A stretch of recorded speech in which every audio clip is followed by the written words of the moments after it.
ওই যে দাদা কিন্তু পরোটা দিচ্ছে, আর এদিকে লাইনটা দেখো, আর সুন্দরভাবে সমস্তটা দেখো দাদা কিন্তু। দেখো আমি রাজুদার পকেট পাওয়াটা, যেহেতু কলকাতা কর্পোরেশনের এখানে পাওয়াটা বিক্রি করি, তো জায়গাটা দেখো আমি কিন্তু প্রতিনিয়ত পরিষ্কার করে রেখে দিই। আর তো সবাই এটা দেখি দাও, কোনো নোংরা টোংরা থাকে না, এক চুলো নোংরা থাকে না, পুরো পরিষ্কার, পুরো ক্লিন, পুরো পরিষ্কার। দেখো এভাবেই ব্যবসা করি, যাতে এভাবেই ব্যবসা করে যায়, যাতে কেউ কোনো অবজেকশন না দিতে পারে, কেউ কোনো কমপ্লেন না করতে পারে। পুরো জায়গাটা কিন্তু এবার ক্লিন থাকে, যাতে লোকজন ভালোভাবে যেতে পারে।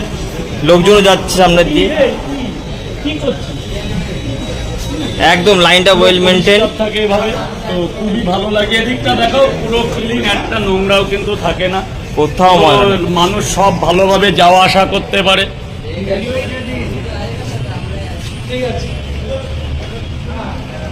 এভাবেই মানুষ কিন্তু এখান থেকে চলাফেরা করছে, একদম সুন্দরভাবে চলাফেরা করছে, দারুণ লাগছে দেখতেও, একদম ক্লিন আছে।